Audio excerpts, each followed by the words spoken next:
المصطفى الامجد المحمود الاحمد ابی القاسم المحمد الصلاۃ والسلام علی وآلہ الطیبین الطاہرین المعصومین المظلومین ولعنۃ اللہ علی اعدائہم اجمعین من یومنا ھذا الی یوم الدین اما بعد فقد قال اللہ سبحانہ تبارک و تعالی فی الکتابہ المجید والفرقان الحمید وقولہ الحق بسم اللہ الرحمن الرحیم ان الصلاۃ تنہی عن الفحشاء والمنکر صلوات بر محمد و آل محمد۔ عزیزاً محترم، دستور زندگی ہے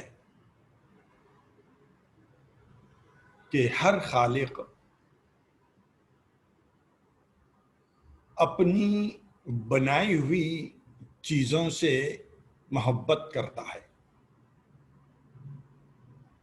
چھوٹی سے چھوٹی کوئی چیز بنانے والا اس کو اپنی کریشن سے بہت انسیت ہوتی ہے۔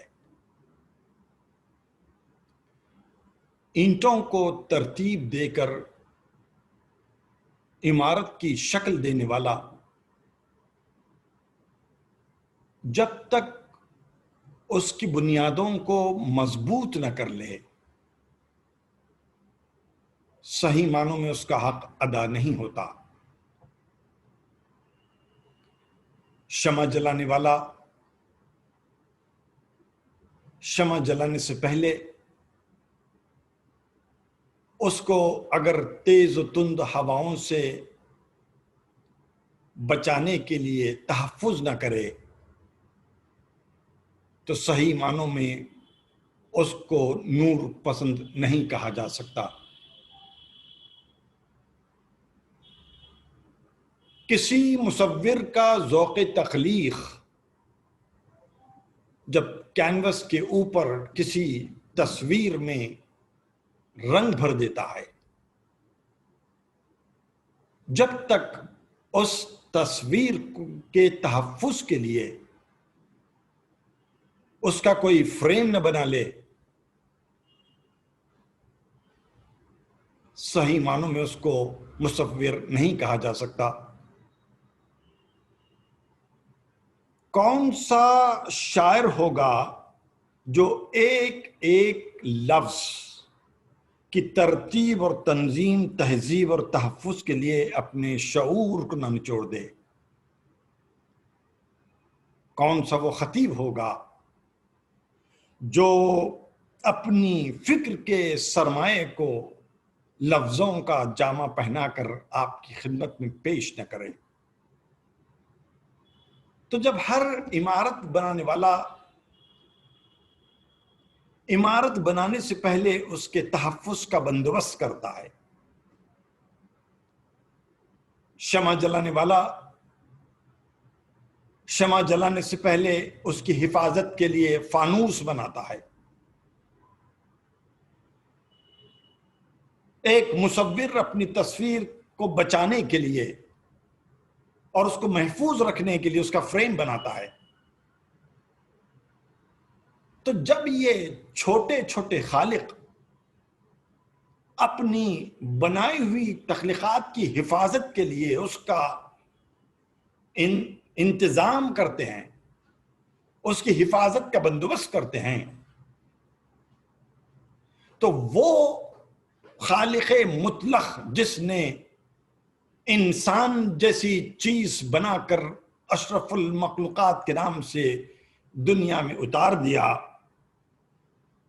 تو کیا وہ اس اپنے حسین شاہکار کے تحفظ کے لیے کوئی انتظام نہ کرے؟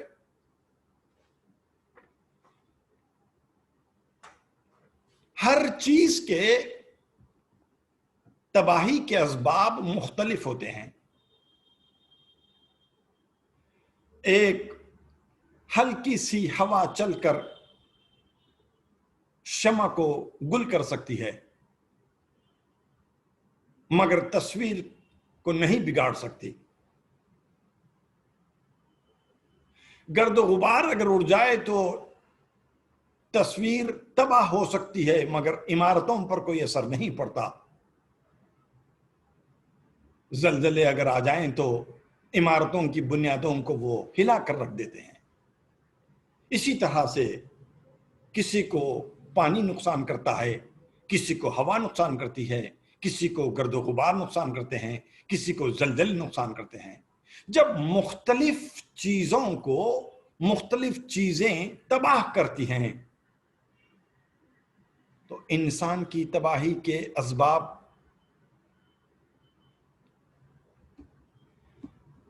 جب ہم انسان کہتے ہیں تو یہ وجود ہمارے ذہن میں ابھر کر آتا ہے. اگر انسان فقط جسم ہی کا نام ہے تو اس کی تباہی کے لیے نہ آپ کو ہوا کی ضرورت ہے، نہ پانی کی ضرورت ہے، نہ گرد و غبار کی ضرورت ہے، نہ زلزلوں کی ضرورت ہے. اگر انسان فقط اسی جسم کا نام ہے تو اس کو تباہ کرنے کے لیے ایک چھوٹا سا بیکٹیریا، ایک چھوٹا سا وائرس جو آنکھوں سے نظر بھی نہیں آتا وہ کافی ہے. مگر انسان فقط جسم کا نام نہیں ہے. انسان متاع شعور ہے. اگر متاع شعور نہ ہو، عقل و دانشمندی نہ ہو تو یہ انسان کا جسم قصاب کے ترازو پر تولنے کے برابر ہے، اشرف المخلوقات کہلانے کے قابل نہیں ہے. تو جس چیز کا نام ہے انسان وہ گوشت کے ڈھیر کا نام نہیں ہے، بلکہ اس مملکت ذہن کے اوپر جو سلطنت شعور حکمران ہے وہ اصل چیز ہے. اور جو شے اس انسان کو تباہ کر دے، برباد کر دے، اس کا نام ہے گناہ. ادھر گناہ کا تصور انسانی شعور کے قلعے میں دخل ہوا، ادھر پوری مملکت انسانی میں تباہی آ جاتی ہے. وہ انسان جو پہاڑوں کو اٹھا لیتا ہے، طوفانوں کے رخ بدل دیتا ہے، مگر ایک گناہ کے بار کو اٹھانے کے قابل نہیں ہوتا. بڑے سے بڑا انسان، مضبوط سے مضبوط انسان ایک جرم کرنے کے بعد عدالت میں خاموش کیوں ہو جاتا ہے؟ کیا الفاظ ختم ہو گئے؟ کیا سرمایہ ختم ہو گیا؟ کہ نہیں، شعور کا وہ حصہ جو الفاظ مہیا کرتا تھا وہ ختم ہو گیا. سب کچھ تو ہے مگر کیا کرے کہ شعور کا وہ حصہ جو لفظ مہیا کرتا تھا وہ ختم ہو گیا. تو جب شعور سوگوار ہو تو الفاظ ختم ہو جاتے ہیں. بڑے سے بڑا انسان، مضبوط سے مضبوط انسان سب چیزوں سے مقابلہ کر سکتا ہے، مگر ادھر انسان کی زندگی میں گناہ شامل ہو جائے، ادھر قدموں میں لغزش، ہاتھوں میں کپکپاہٹ، زبان گونگی ہو جاتی ہے. تجربہ کر کے دیکھتے ہیں، چھوٹا سا تجربہ، کہ وہ کیا چیز ہے کہ اتنے قوی اور مضبوط انسان کو کمزور بنا دیتا ہے. میں اپنے گھر رات کی تاریکی میں پہنچا، چاروں طرف اندھیرا تھا، خاموشی تھی، سناٹا تھا. اس کے باوجود میں نے بڑی طاقت سے اپنے گھر کے دروازے پر دستک دی اور یہ فکر نہیں ہوئی کہ یہ آواز کتنوں کو اور چونکا سکتی ہے. کیوں؟ اس لیے کہ یہ گھر میرا تھا، اور مجھے حق تھا کہ میں اپنے گھر پر کسی بھی وقت پہنچ سکتا ہوں. لیکن اگر اسی وقت ایک ایسا شخص آ جائے جسے اس گھر پر اس علاقے میں آنے کا حق نہیں ہوتا تھا، وہ چھوٹی سی آواز پر ڈر جاتا ہے. بچے کے رونے کی آواز اگر آ جائے تو سہم جاتا ہے. تھوڑی سی اگر روشنی کہیں پر نظر آ جائے تو اس کے قدم خود بخود رک جاتے ہیں. کیوں؟ اس لیے کہ اس کا حق نہیں تھا، اور انسان مضبوط اور قوی ہونے کے باوجود احساس جرم تھا جو اس مضبوط اور قوی انسان کو کمزور بنا رہا تھا. یہی تجربہ تھوڑا سا ہم حیوانوں پر کرتے ہیں. جانوروں کے پاس شعور نہیں ہے، لیکن لگی بندی زندگی کے لیے انہیں تھوڑی سی عقل دے دی گئی، بس تھوڑی سی، یعنی بحر شعور کا ایک قطرہ کہ بس اسی سے کام چلاؤ. ہم نے نظر اٹھا کر آسمان پر دیکھا، ایک چیل بہت تیزی کے ساتھ اڑتی جا رہی ہے، اور اس کے پیچھے ایک چھوٹی سی چڑیا ہے. دیکھنے سے ایسے لگتا ہے کہ جیسے یہ چھوٹی سی چڑیا اس بڑے پرندے کو بھگا رہی ہے. وہ بڑا پرندہ تو اتنا بڑا ہے کہ پلٹ کر اگر پر مار دے تو دیکھتے ہی دیکھتے چھوٹے سے پرندے کا بھیجا نکل جائے. لیکن تحقیق نے بتایا کہ اس بڑے پرندے نے، اس مضبوط پرندے نے، اس چیل نے اس چھوٹی سی چڑیا کے بچے کھا لیے تھے. لفظوں کو بدل کر کہوں، احساس جرم تھا جو بڑے پرندے کو کمزور بنا رہا تھا. مظلومیت کے احساس نے چھوٹے پرندے میں اتنی طاقت پیدا کر دی کہ وہ بڑے سے بڑے پرندے کو اڑاتا جا رہا تھا. حق و باطل کے مارکے میں یہ نہ دیکھو کہ کثرت کدھر ہے اور قلت کدھر ہے، بلکہ یہ دیکھو کہ حق کدھر ہے اور باطل کدھر ہے. اگر باطل کے پاس کثرت ہے تو وہ کثرت رکھتے ہوئے، دریا رکھتے ہوئے، دولت رکھتے ہوئے، حکومت رکھتے ہوئے، سلطنت رکھتے ہوئے، اقتدار رکھتے ہوئے، فوج رکھتے ہوئے، سب کچھ رکھتے ہوئے کمزور ہے. اور اگر اقلیت کے پاس حق کا تصور ہے، اس کے باوجود وہ بھوک رکھتے ہوئے، پیاس رکھتے ہوئے، نمبر میں کم ہوتے ہوئے، غریب الوطن ہوتے ہوئے، بے وطن ہوتے ہوئے طاقتور ہے. یہی وجہ تھی کہ شب عاشور لشکر یزید کے پاس 2 لاکھ کا لشکر تھا، مگر بے چینیاں تھی. حسین کے ساتھ فقط 72 انسان تھے، بھوک اور پیاس کے باوجود یہاں اطمینان تھا.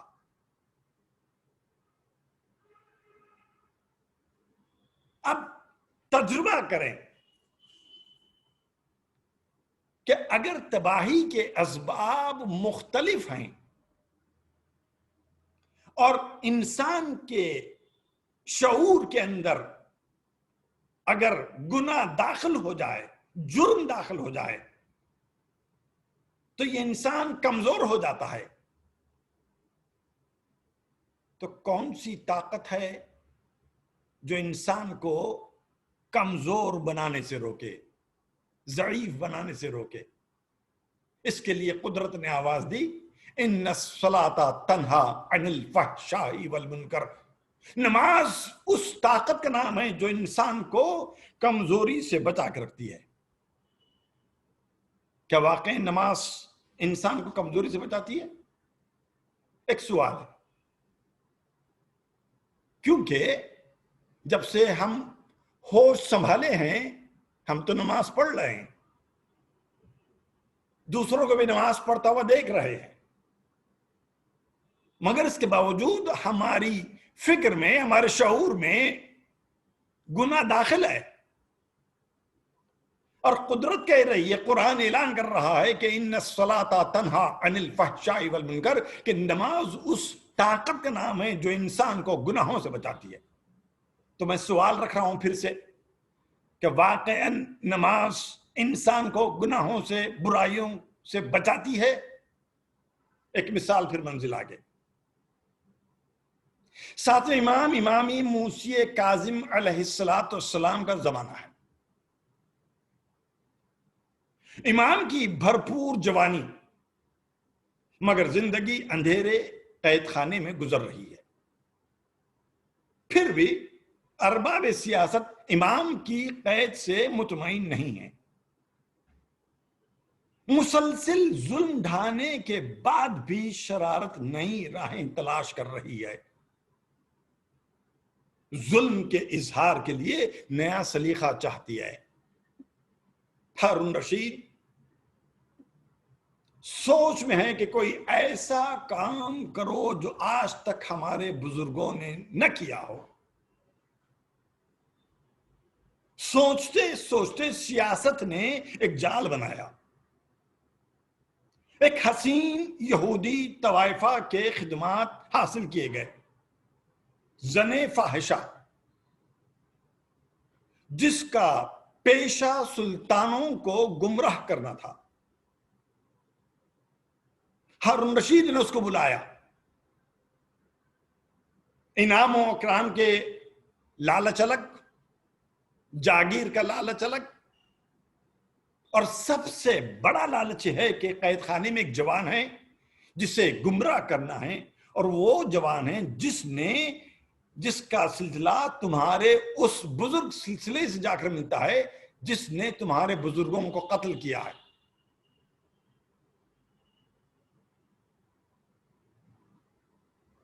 آنے والی کو اپنے جمال و کمال پر ناز تھا۔ پوچھتی ہے کہ جوان کا تعلق کس قبیلے سے اور کس نسل سے ہے؟ جواب ملا کہ عرب ہے۔ کا کام آسان ہو گیا، گرم ماحول، قید کی تنہائی، بیوی بچوں سے دوری، اسباب کے تمام تانے بانے سمجھ کر گئی، در زندان بند ہو گیا۔ سیاست کو یقین کہ حسن کامیاب ہو گیا، لہذا شہر کے شعراء کو بلایا، خطیبوں کو بلایا، زعماء کو بلایا، زرخرید مورخین کو بلایا، سب کو اکٹھا کیا کہ آؤ دیکھو، اپنی نظر سے دیکھو، تاکہ تم میرے نہیں پبلک کے نمائندے بن کر پبلک میں بیان کرو۔ سب اکٹھے ہو گئے، عصمت کی تاریخ پڑھنے والے ایک نئے معجزے کا انتظار کر رہے تھے۔ ادھر زندان کھلا، ادھر روشنی نے اندھیرے میں کانپتے ہوئے قدم رکھے۔ سب کی آنکھیں حیرت سے کھلی کی کھلی رہ گئیں۔ اندھیرے جب چھٹے تو دو نمازیوں کو سر و سجود دیکھا۔ تسبیح کی آواز بلند تھی۔ شکست خوردہ سیاست جھنجھلائی۔ زن یہودیہ کو بلایا، زندان سے نکل کر داخل دربار ہوئی تو چلنے کا رنگ بدل گیا، رفتار کا ڈھنگ بدل گیا۔ سراپا حجاب، شرم و حیا میں لپٹی ہوئی دیوی جیسے تطہیر کے سمندر میں غوطہ لگا کر اپنے پچھلے گناہوں سے پاک ہو کر آئی ہو، ذل الہی کے سامنے آ کر بڑے ہی اطمینان سے کھڑی ہو گئی، نگاہیں جھکی ہوئی ہیں۔ شکست خوردہ سیاست زخمی سام کی طرح بولنے لگی، ہم نے تجھے اس لیے نہیں بھیجا تھا کہ تو اپنی زندگی کو دار اسلام میں گم کر دے۔ سیاست جلدی میں بھول گئی کہ اس نے کیا کہہ دیا۔ ہم نے تجھے اس لیے نہیں بھیجا تھا، معلوم ہوا کہ حسن خود نہیں گیا تھا، بلکہ سازشوں نے دھکے دے کر امامت کو نئے انداز سے جانچنے کے لیے بھیجا تھا کہ ہم نے تجھے اس لیے نہیں بھیجا تھا کہ تو اپنے آپ کو اسلام میں گم کر دے. اس نے پلٹ کر جواب دیا، اے خلیفہ، کیا تو سمجھتا ہے کہ یہ تیرے جیسا کوئی انسان تھا؟ کیا تو یہ سمجھتا ہے کہ جہاں تو نے مجھے بھیجا تھا تیرے جیسا انسان تھا؟ نہیں. ایسے محسوس ہو رہا تھا کہ اب جیسے کوہ فاران کے خطبوں سے کسی نے بولنے کا سلیقہ سیکھا ہو. جملے ادا ہونے لگے جیسے دفتر اطمینان پڑھ کر کسی نے نئی کتاب زندگی کھول دی ہو. ایک ہی فقرہ زبان سے نکلا کہ اے خلیفہ، کیا تو اس جوان کو اپنے جیسا سمجھ رکھا ہے؟ فقط جملہ نہیں تھا، یہ جملہ فقط جملہ نہیں تھا بلکہ مزاج خلافت کو ایک لمحے میں بے نقاب کر دیا. اقتدار کی وہ بلند، وہ بالا فصلیں جس کا بار مورخ کی آنکھیں ظل الہی کی حرکتیں نہیں دیکھ سکتی تھی، اس عورت کے ایک تقریر نے برہنہ کر دیا. کیا تو نے اس جوان کو اپنے جیسا سمجھ رکھا ہے؟ اس کا مطلب یہ ہے کہ میں تیری زندگی سے واقف ہوں، میں تیری زندگی کی شاہد ہوں. کہاں یہ، کہاں تو.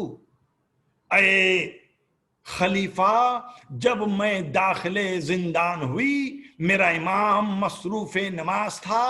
اس کا سجدہ مکمل سپردگی کی دلیل تھا، اس کا قیام پروردگار کے لیے قیام تھا، اس کا رکوع خود سپردگی کی علامت بن گیا تھا. جیسے ہی اس نے زندان میں اللہ اکبر کی آواز بلند کی، میں نے محسوس کیا کہ جنت کے دروازے کھل گئے.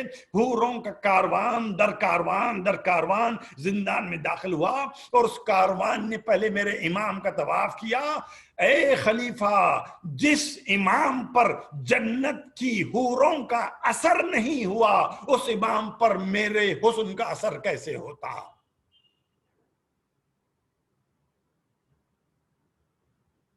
عزیزان گرامی، زن یہودیہ تھی، کافرہ تھی، مشرکہ تھی، تباہکاری کی فکر لے کر گئی تھی. ایک امام کی نماز کو دیکھا تو اتنا اثر ہوا کہ پورا وجود بدل گیا، فکر بدل گئی، شعور بدل گیا. جس قوم پر 14 معصومین کی نماز کا سایہ ہو وہ قوم نمازوں سے کیسے دور ہو سکتی ہے؟ ہم نہیں سمجھے کہ نماز ہے کیا. نماز اب دو معبود کے درمیان رشتے کے قائم کرنے کا نام ہے. شیطان کی ڈھٹائی دیکھیے، اس نے پروردگار سے وعدہ کیا تھا تجھ تک پہنچنے والے راستے پر بیٹھ جاؤں گا تاکہ کوئی تجھ تک پہنچ نہ سکے. اس کے بعد بھی کہتا ہے کہ مجھے قیامت تک کی زندگی بھی دے دے. اس نے زندگی بھی عطا کی جانتے ہوئے کہ جب تک باقی رہے گا گمراہی پھیلاتا رہے گا. لیکن پروردگار نے اعلان کیا کہ شیطان تو نے طے کر لیا ہے کہ جو میری طرف سیدھے طرف سے آئے گا اسے بہکائے گا، الٹی طرف سے آئے گا اسے بہکائے گا، سامنے سے آئے گا اسے بہکائے گا، پیچھے سے آئے گا تو اسے بہکائے گا. اے شیطان، تو نے پھر بھی 2 راستے چھوڑ دیے. جو بندہ میری بارگاہ میں اپنی پیشانی جھکا دے گا میں اسے بھی معاف کر دوں گا، جو دعاؤں کے لیے ہاتھ اٹھا لے گا اسے بھی معاف کر دوں گا.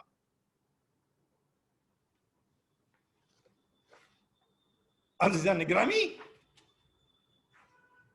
حکم نماز اٹھنا مشکل دکھتا ہے. حکم ہے جگہ صاف ہو، جسم پاک ہو، کپڑے طاہر ہوں.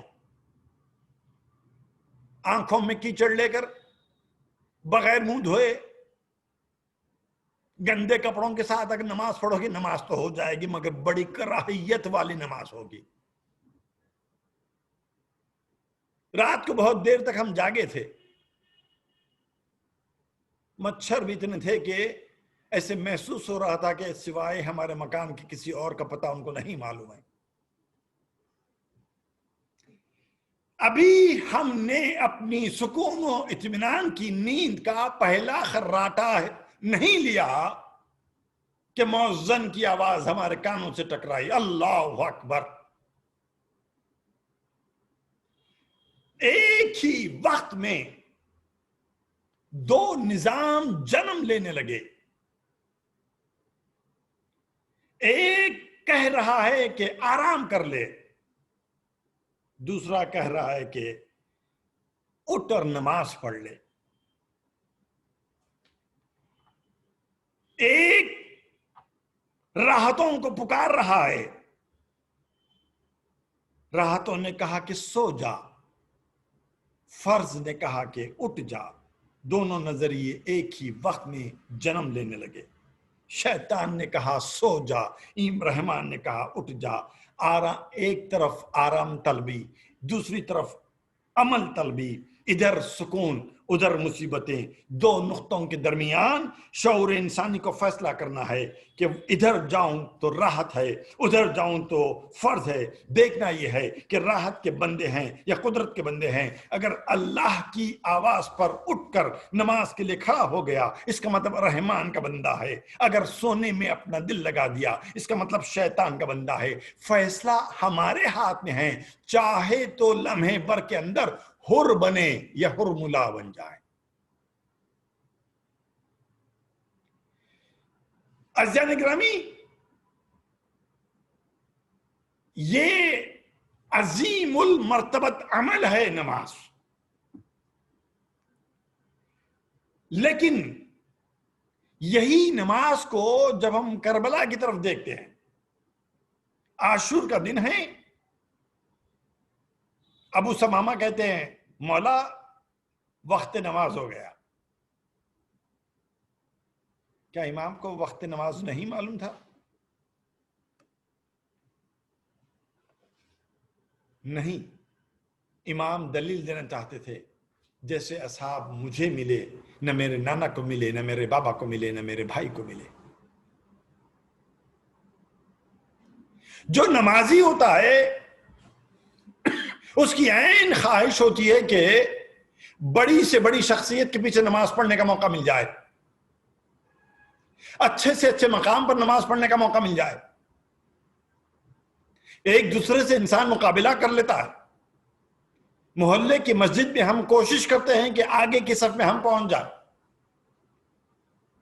خانہ کعبہ بہت بڑا مقام ہے، ائمہ کے حرم بہت بڑے مقام ہیں۔ جب ہم جاتے ہیں زیارتوں پر ایران اور عراق اور شام، وہاں کوشش ہوتی ہے بڑے بڑے علماء کے پیچھے نماز پڑھ لی جائے، زندگی کا ایک موقع ملتا ہے پڑھنے کے لیے۔ سوچ کر بتائیے، عاشورے کے دن 10 محرم سن 61 ہجری، جب اصحاب حسین جانتے ہیں کہ نماز ظہر کربلا کے میدان میں امام حسین کی زندگی کی آخری با جماعت نماز ہوگی، تو کس کا دل نہیں چاہے گا کہ اس حسین کے پیچھے کھڑے ہو کر اپنی زندگی کی آخری نماز با جماعت پڑھ لے۔ اس کے باوجود ہم نے دیکھا کچھ نمازی تو حسین کے پیچھے ہیں، کچھ نمازی حسین کے سامنے ہیں۔ کوئی حسین کے پیچھے نماز پڑھ کر خوش ہے، کوئی حسین کی نماز کو بچا کر خوش ہے۔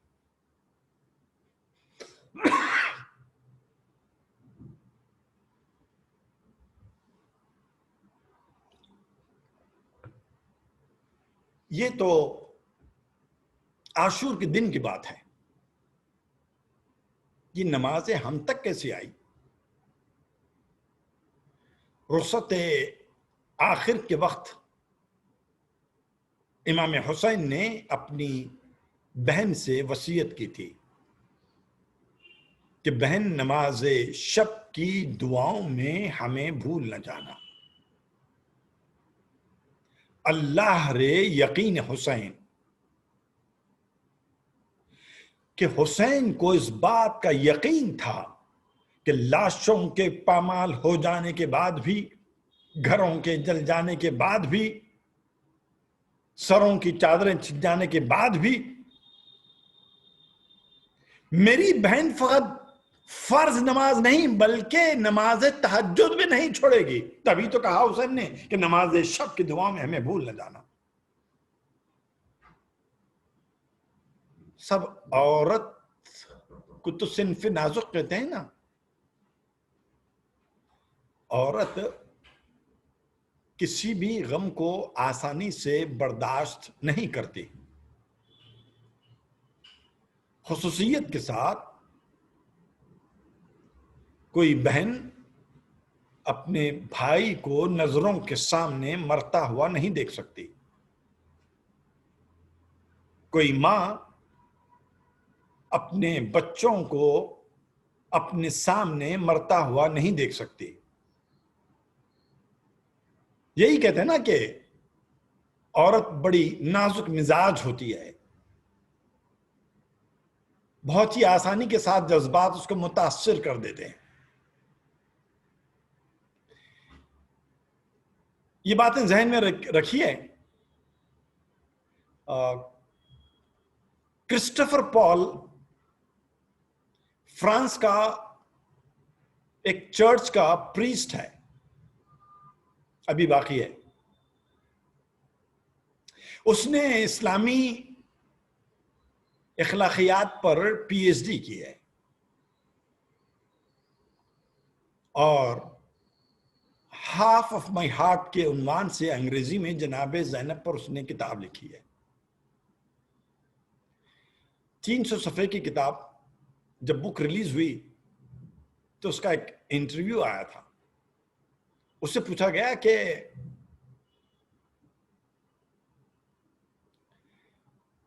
کیا بات ہے کہ تم ایک غیر مسلم ہوتے ہوئے, یورپین ہوتے ہوئے, تم نے جناب زینب پر کتاب لکھی ہے, کوئی وجہ؟ تو اس نے جواب دیا کہ حقیقت یہ ہے کہ میں تو دختر پیغمبر سے تھوڑا متاثر ہوا تھا اور چاہتا تھا کہ ان پر کتاب لکھوں, اور جب ان کی زندگی پر میں تحقیق کرتے ہوئے ان کے بچوں کے بارے میں جاننے کی کوشش کی تو میں پہنچ گیا زینب بنت علی پر. اور وہ لکھتا ہے اور کہتا بھی ہے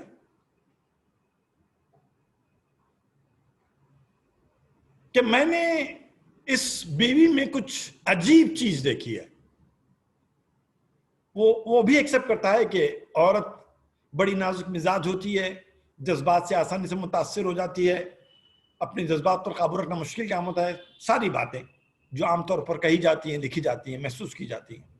وہ کہتا ہے کہ اسی بنا پر دوسری محرم سے لے کر 9 محرم تک, بلکہ 10 محرم تک اس بی بی کو ہم نے کئی مرتبہ غش کھاتے ہوئے دیکھا ہے.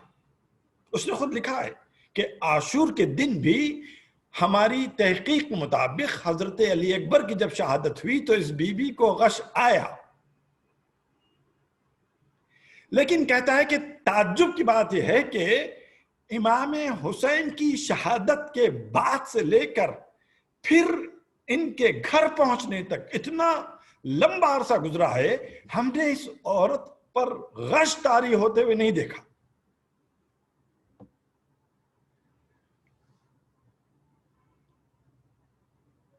اب کرسٹوفر پال کو میں ایک جواب دے رہا ہوں کہ بات تو صحیح ہے, بہت سے لوگوں نے اس چیز کو محسوس کیا ہے, کہا ہے, آپ نے بھی سنا ہوگا, لکھا ہوگا, پڑھا ہوگا کہ شہادت امام حسین کی بات سے لے کر مدینے کے پہنچنے تک ہمیں نہیں ملا کہ کسی موقع پر شہزادی زینب کو غش آیا ہو. کیوں نہیں آیا؟ جب رخصت آخر کے لیے امام اپنی بہن سے ملاقات کے لیے بیٹھے ہیں تو امام حسین نے ایک سوال کیا تھا کہ بہن کیا تم کو یہ بات پسند ہے کہ قاتل جب تمہارے بھائی کے گلے پر خنجر چلائے تو اس کی آنکھوں سے آنسو نکل جائیں.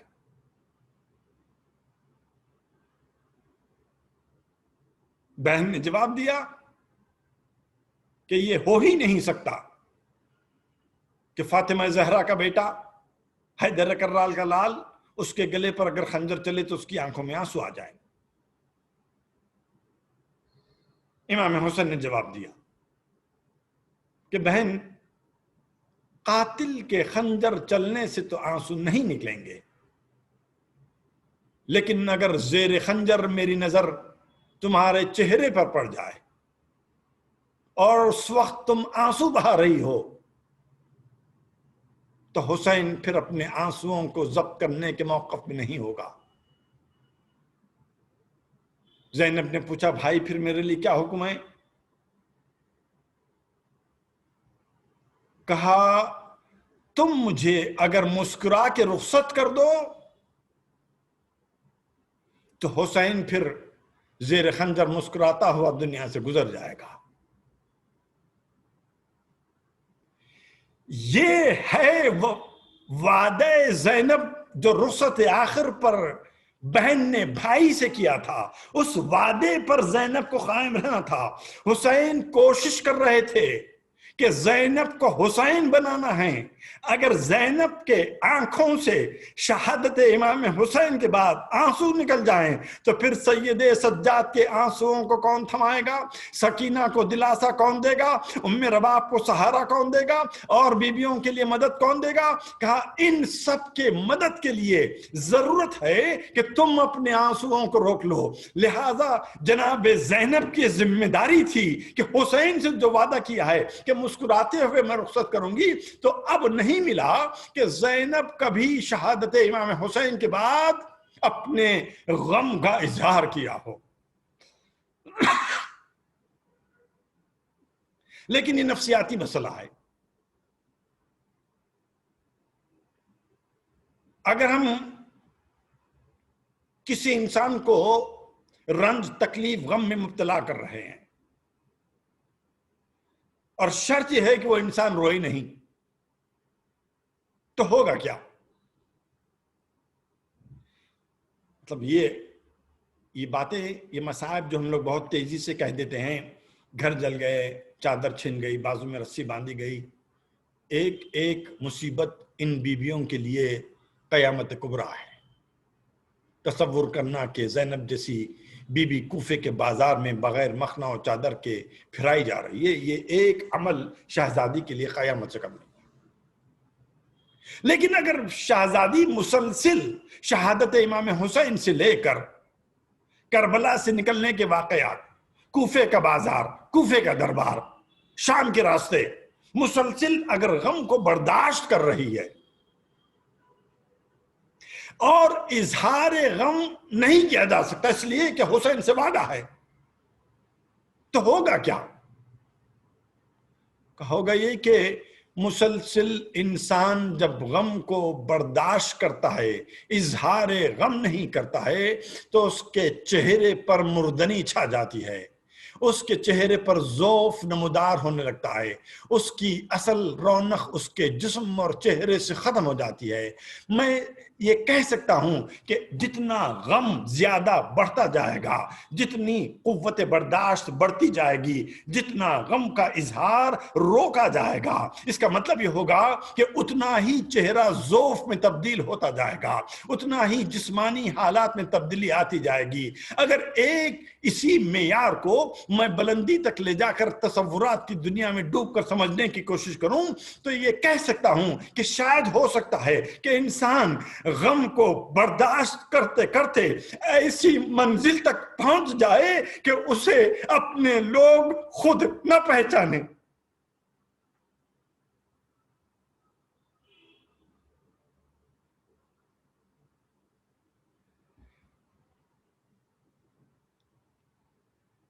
قافلہ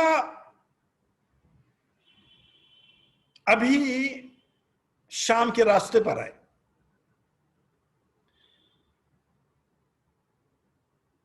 اور ذمہ داری شمر پر ہے. ایک موقع ایسے آیا کہ شام ہو گئی اور ٹہرنے کے لیے کوئی مقام نظر نہیں آ رہا تھا، اندھیرا ہو گیا. بڑی تلاش کے بعد شمر کو ایک مکان نظر آیا. اس نے دق الباب کیا، مالک مکان نکل کر آیا.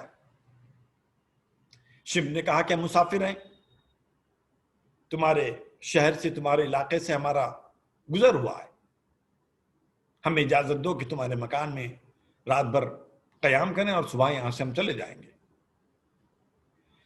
اس نے شمر کو غور سے دیکھا، کہا کہ تمہارے چہروں سے ظلم ظاہر ہوتا ہے، میں تمہیں اپنے مکان میں رہنے کی اجازت نہیں دے سکتا.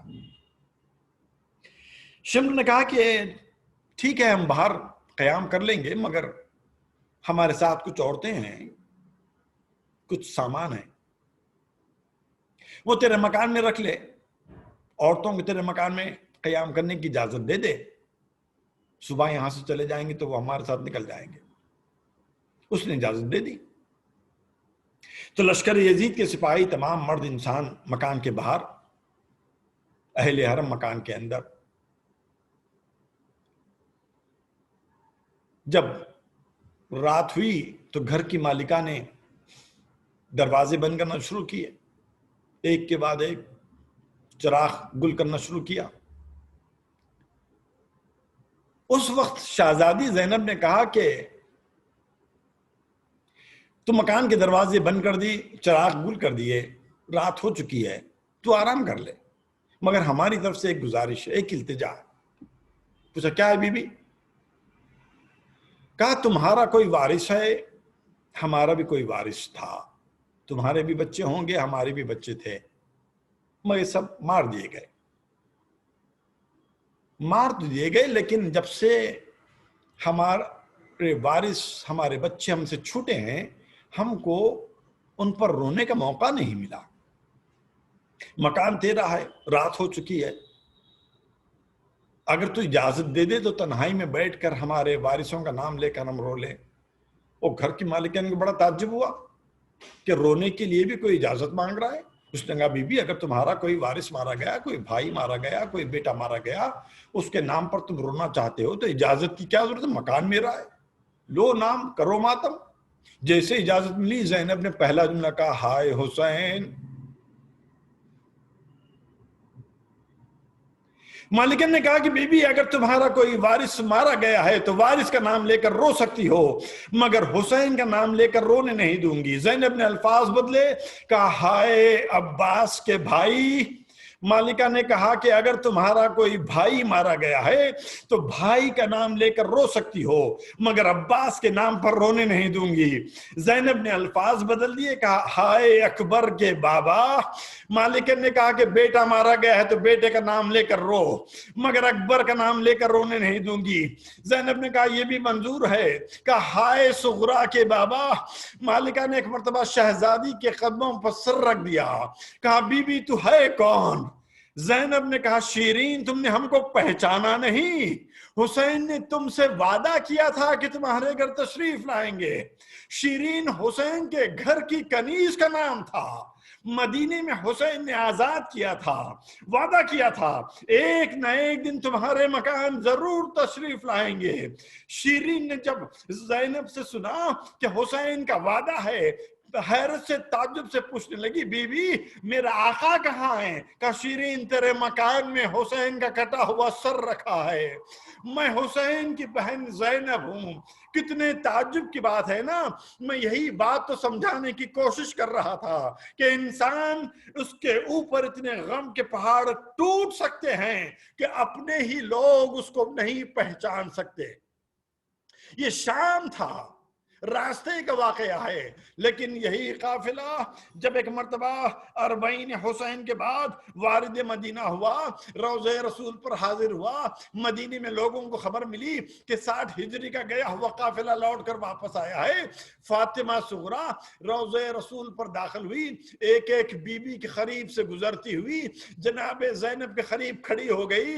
کب بی بی اتنا بتا دو، کیا اس قافلے میں میری پھپھی زینب واپس نہیں نہیں آئی۔ زینب نے سر کو اٹھا کر کہا فاطمہ صغرا میں تمہاری پھوپھی ہوں، تم نے مجھے نہیں پہچانا۔ پھر کہوں گا شیرین تو کنیز تھی، فاطمہ صغرا گھر کی بیٹی کا نام تھا۔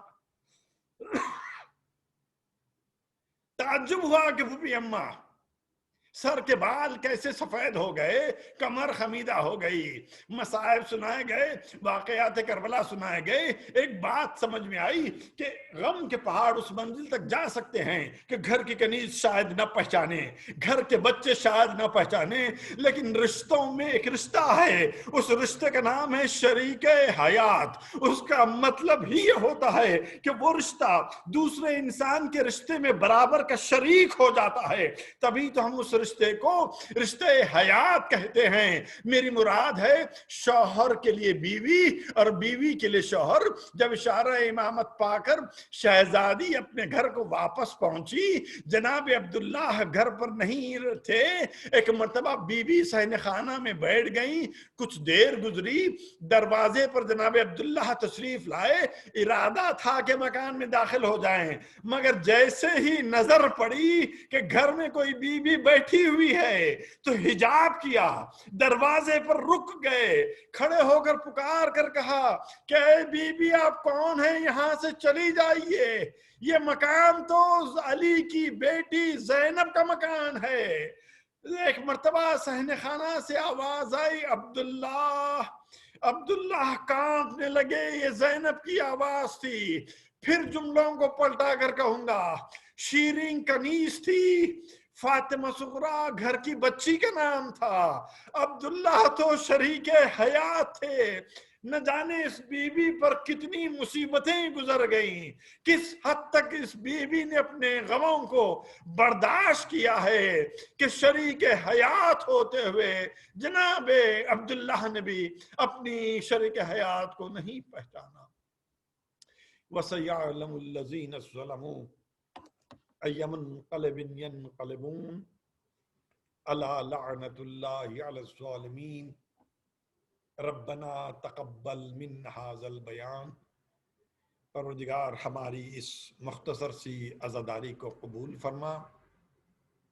جو اس وقت وبا چلی ہے بیماریوں کی، مسلمان جہاں کہیں بھی ہوں دنیا کے کسی حصے میں، ان سب کو اس وبا سے، بیماری سے محفوظ رکھ، ان کی جان، مال، عزت و آبرو کی حفاظت فرما۔ جو لوگ پریشان حال ہیں ان کی پریشانیوں کو دور کر دے، مقروض ہیں تو ان کے قرض کو ادا فرما، بیمار ہوں تو جلد از جلد مکمل طور پر صحت دے دے، تعجیل فرما۔ سلطان زمانہ ولی عصر کے ماتم حسین۔